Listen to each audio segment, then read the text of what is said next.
tahu apa. Saya terbang ke arah Makassar. Nggak lama kemudian saya tanya, ini biasanya tower panggil kita.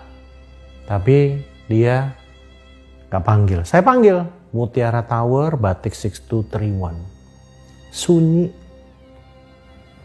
Saya panggil lagi, Mutiara Tower, Batik 6231. Sunyi, nggak ada jawaban. Saya ngeliat jam 18.02. 05, 03, 04. Oh, lagi sholat maghrib mungkin. Oke. Saya bilang, sempat ngomong sama kopilot, harusnya nggak boleh ditinggal ya. Tapi mungkin kita penerbangan terakhir. Mungkin dia pikir udah take off, ya udah gitu. Terus sampai 4.000 kaki, 5.000, saya manggil dia sampai 13.000 kaki.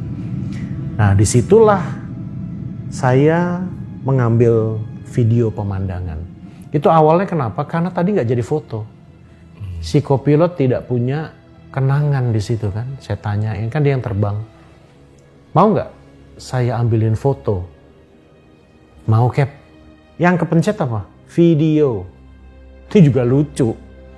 Saya kalau terbang pasti mengcapture sesuatu lebih dari 30-45 second. Ini hanya 11 detik.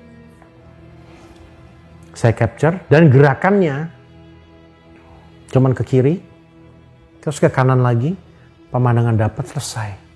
Videonya masih ada, Cap? Masih ada. Boleh ditampilin nggak? Boleh dong. Oke. Ya.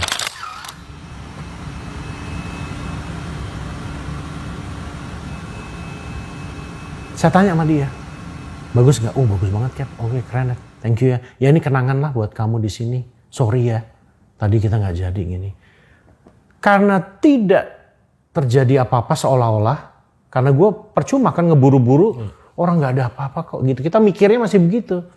Saya mikir juga, kenapa juga ya gue buru-buru. Masih begitu saya mikir. Udah terbang, dia tanya, Cap itu apaan di laut? Saya lihat, karena ini ada panel pesawat ya, saya nggak bisa lihat. Saya ngelongok keluar, baru kelihatan tuh gelombang itu. Dimana saat itu saya nggak tahu kalau itu gelombang.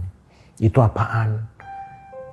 Terus saya jawab, oh mungkin dulu kan ada artis yang jadi bupati di situ.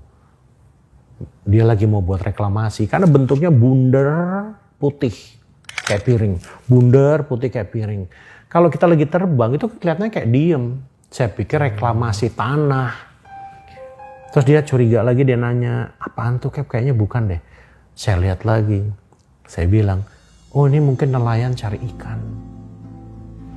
Udah singkat cerita, 4.500 kaki, 5.000, saya belok ke kiri. Kami berdua sampai lihat melongok gitu berdua. Bro, itu apaan ya? Karena makin gede kan.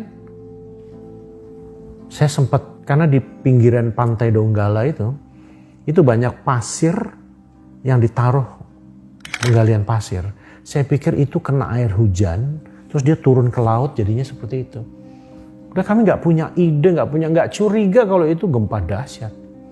Udah, saya sempat foto, jegrek, hasilnya hitam, nggak ada gambar. Akhirnya kami singkat cerita pindah ke Makassar, pengatur udara di Makassar, ATC Makassar, terus kami turun di Makassar, kami mendarat. Singkat cerita kami parkir, semua orang udah penuh di Garbarata. Apa yang terjadi? Pintu baru dibuka, kabinnya cerita, saya mau ketemu kapten. Wah, saya bilang, masuklah mereka berempat. Aduh, Cap, alhamdulillah, Kapten selamat. Waduh, saya udah mulai cenut-cenut nih. Maksud lo apa? Kan dia masuk dari belakang. Maksud lo apa? Saya ngeliatin sama kopilot begini dua.